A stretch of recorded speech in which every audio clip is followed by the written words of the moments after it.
Well, hello. I'm Margaret Reynolds, and today I'm talking with Senator Fatima Payman. Um, I've met Fatima once before on a Zoom meeting of Labor Friends of Palestine. It was a large meeting by Zoom, but I'm really looking forward to this meeting with her, with just the two of us able to have a conversation about so many issues that I think we would have some shared understanding of. So, Fatima, first of all, can I ask you, why did you join the Labor Party? Thank you so much for having me, Margaret, and it's an absolute pleasure to have this conversation with you. Why did I join the Labor Party? Well, growing up, uh, being a person of color and visibly, different, and I would always stand out in a crowd with my hijab on my head. I wanted to be the change I wanted to see in the world. I wanted to be part of that inclusivity that the Labor Party advocated for. And I remember as soon as I turned 18, my late father told me, we're a Labor supporting family, so you got to vote Labor. There wasn't any discussions, there wasn't any questions. And that's the direction I was headed. Then I got involved in Young Labor, which is the youth wing of the party, and started recruiting people from various diverse backgrounds because you can't be what you can't see. And I think I took it upon myself to diversify the very male dominated cohort of Young Labor crew in WA. And soon after, a few years, I became Young Labor president. And I think it definitely indicated to me that there was potential for us to see progressive change, for us to embark on those true labor values and the camaraderie that we would see through the union movement. And for me, that was what became my political family. And I was so dedicated to have an Albanese Labor government elected because the 9 years being under the coalition, we'd seen the devastation in various um, parts of our society, whether it was climate, the lack of action on climate change, the immigration system crumbling. We were seeing, the social services just fall apart. It was time for us to elect a progressive Labor government that would actually, do what its people mandated it to do through the various conferences and debates we would have. So I was really excited to be part of that change.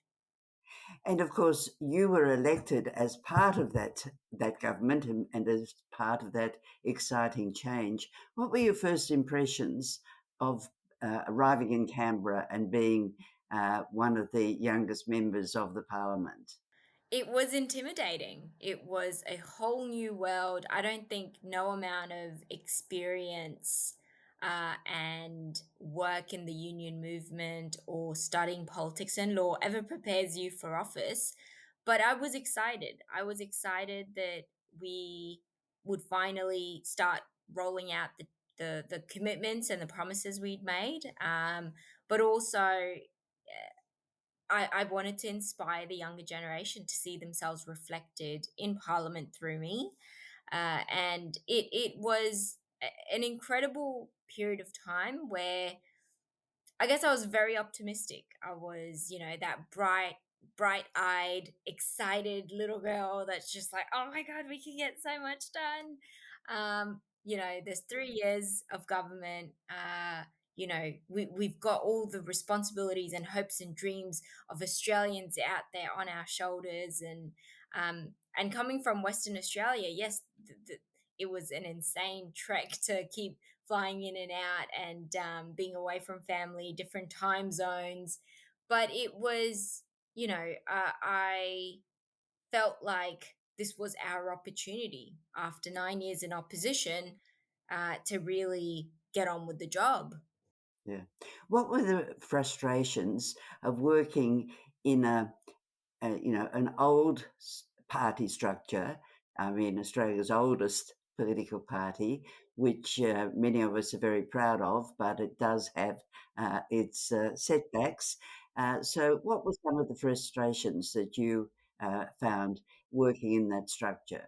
There were rules that were not written anywhere, but you just sort of accepted and you were told not to do. And obviously, being new, I just listened to my experienced and more senior colleagues and just did as I was told. Um, Things like when piece of legislation or decisions that came to the caucus during our caucus meetings, they were already made. There was no particular room for robust debate that I think in the past it was more evident that they would debate on it. We would come to conclusions and maybe have to change the decision that we initially came into the caucus room with. But that wasn't the case. And I think what had happened during the Rudd and Gillard saga had scarred us so much to the extent where we're like, we will not voice any views of dissent within the caucus room because there's potential that it may sow seeds of division, or it may just, open up another can of worms. So it felt like the caucus meetings were more to just, here's what's on the agenda and this is how things are going to be. These are the decisions made by cabinet, period. Um, there were instances where certain members would get up to say something, and before you know it, it was leaked to Sky, and there was all this, information that's leaking out of caucus rooms, and that so there was no confidentiality, um, and it felt bizarre to me as a first term MP or senator, um, to try to find, all right, well, here are what our members want. Surely there is a way we can, accommodate their wishes. I mean, we spend all this time going through national conference, the whole process of getting members there, debating, coming to resolutions. It's put into the party platform. So why do we not act on it? And that's what I didn't quite understand when it came to the recognition of the state of Palestine. Like, it's been in our party platform since like 2016. 2018, and it just felt like th- there was no room for that conscience vote. It felt like it was toe party line and stay within the caucus or give up your seat. And it just felt that, you can't want diversity within your party room, within your representation as a government, but then when this representation has a view that may be different to the rest of the caucus, that you know use every lever under the sun to try to corner them and give them as minimal options to conform. um, I did feel there were moments where, yes, my diversity was celebrated. I was sent to 5 international delegations as a first term backbench senator, to places like Indonesia, Malaysia, Bahrain. I didn't even know Bahrain existed. Um, South Korea and Rwanda. And you should have seen the expression on people's faces when they learnt that I was a senator for Western Australia and not the secretariat. So it did show that people were opening up and realizing on an international scale that Australia is progressing. Australia's, walking the talk. Um, but then it came to internal workings of the party, and I felt like we hadn't evolved as a party to reflect our modern Australia, to reflect our modern times. And that's what really disappointed me. And I think, should the Labor Party want to continue down the route that it is, they really need to review the conscience vote element. because I think it would be paramount for anyone to join the party, to have that freedom to vote with their conscience should the time call for it. I'm not saying that you just, haphazardly just vote for whatever within your conscience, but there are certain things that, based on your faith, based on your belief system, based on your own values, that you just cannot compromise on. Sure. And I think the point about the reason that you um, left the party was that you were actually the person speaking up for Labor Party policy. I think that political parties get confused about the difference between diversity and division. Now, you cannot have a political party that doesn't have some healthy division. Of course, there should be a variety of views and priorities, but political parties get terribly upset when there's no longer they feel they're no longer in control of everybody singing from the same song sheet. How's it different being an independent senator? How are you settling into, a very new role? And is it? It will be easier in some ways, but I guess it's harder in others. It I was not prepared for the incredible ride that it's been. Yes, you're absolutely right. There are definitely the freedoms and liberation of being able to voice my own concerns, to truly represent my constituents in WA. But it's a lot of work. It is long hours. It's like, starting your own small business where, from recruiting your staff and managing their employment contracts, to ensuring that you've set up your own website, to, branding, making sure that, letterheads are printed with and are updated, and stakeholder meetings and policies that, you accept or you're adopting, as part of your new identity, is in line with facts, is in line with expert advice. So it's a lot of work in progress. And, some people say, oh, you took the easy way out. And I don't think this was the easy way out. It would have been a lot easier for me to stay quiet, to toe the line, to do as I'm told.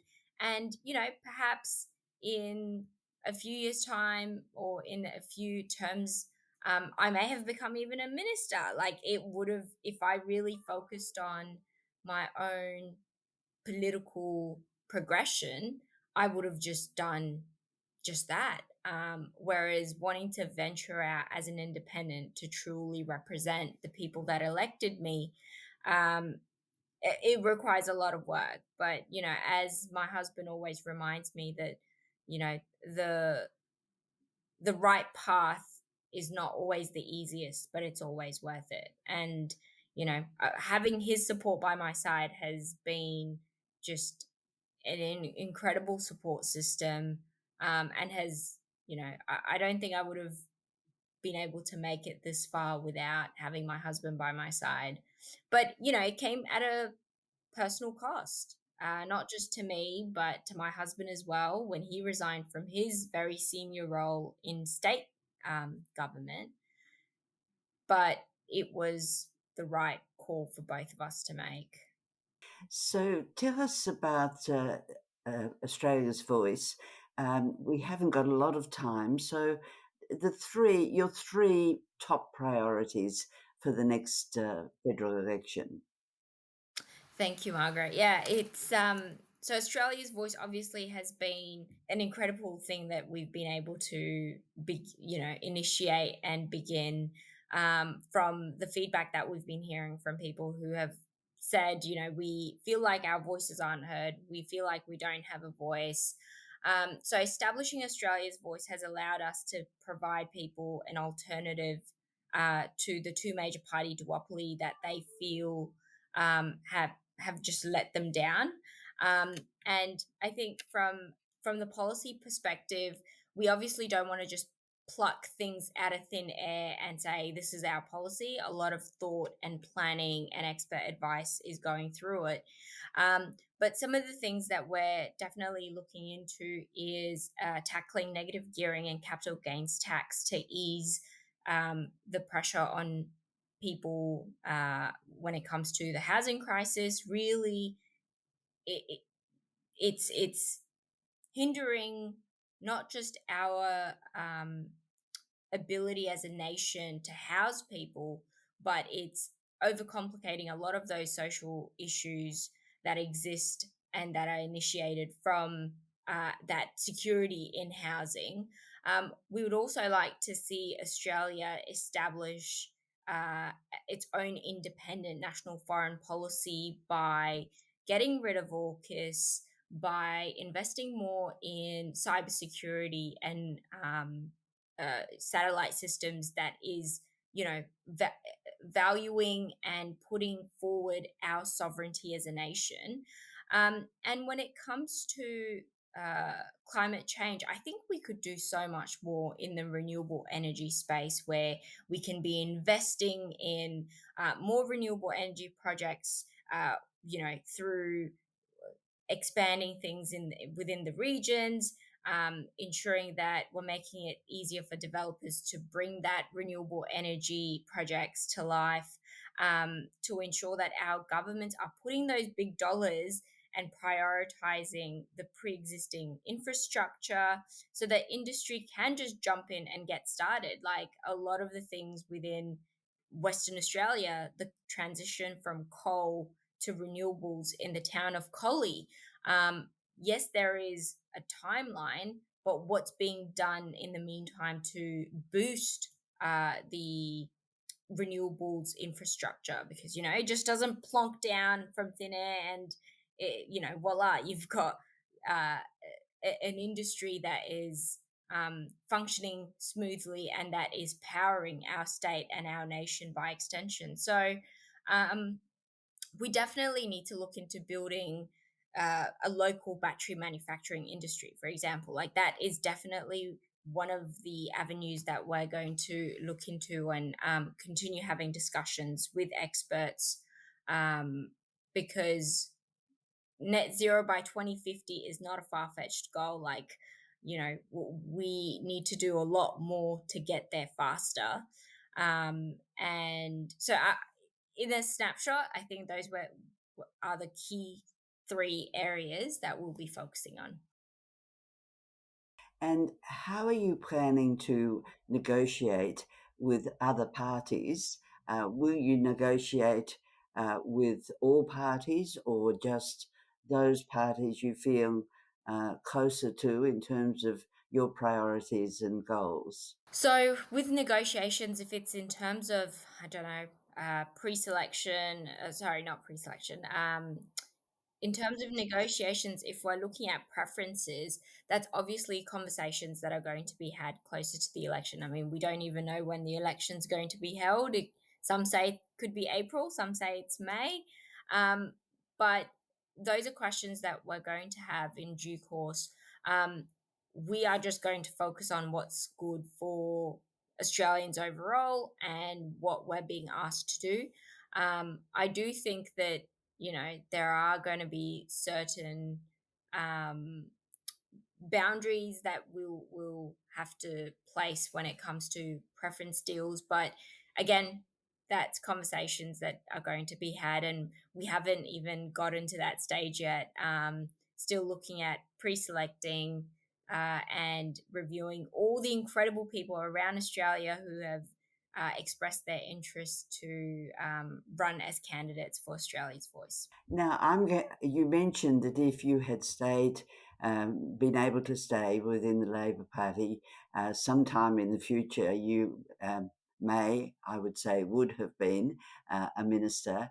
I'm going to say that you have just become a minister today, and your portfolio is you're Australia's foreign minister.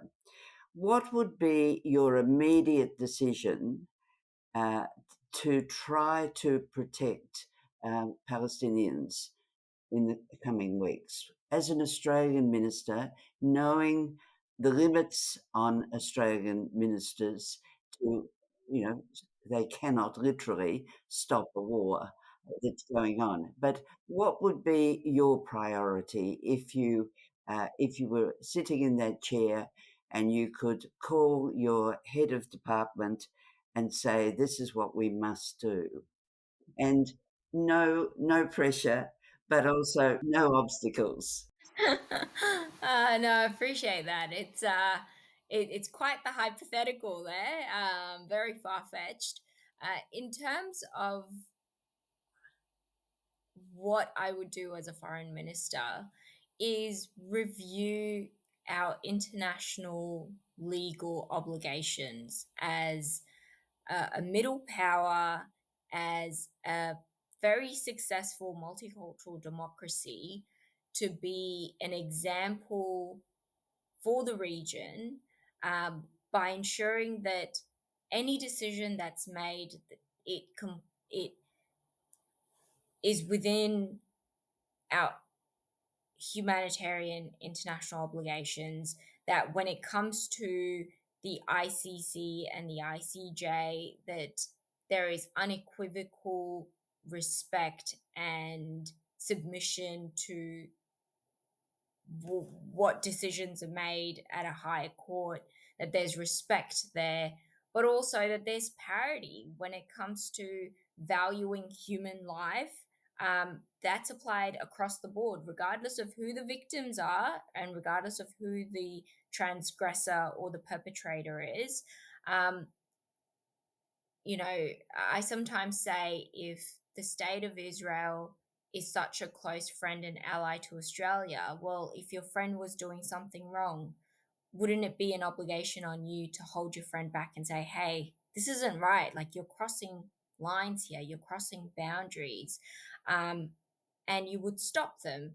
And I just think there is so much courage that Australia could exercise. We could come out and be the real champions of human rights, that and human life that we claim to be, especially within the Labor Party, as proud as they can be. It's important that they deliver on all those commitments that they've made in the past. Um, and so I think returning humanity back into politics, and ensuring that as Australia, as a sovereign nation, we exercise our individuality and do what's in our national interest, not follow suit after another nation who may have their own agendas.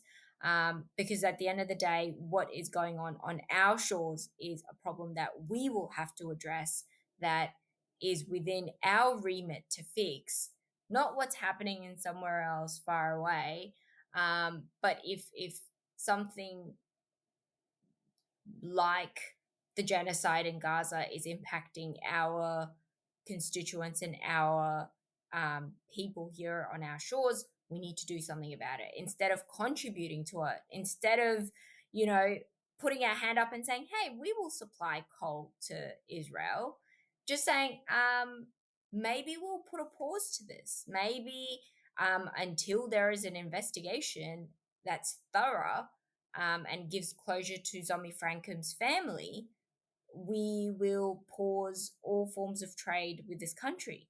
So I think there were many opportunities for the government to come out and be the true champions of human rights. But I think it was that lack of courage and foresight that held them back. And it's just unfortunate because a lot of people are just disappointed. They're not even mad anymore, they're just disappointed.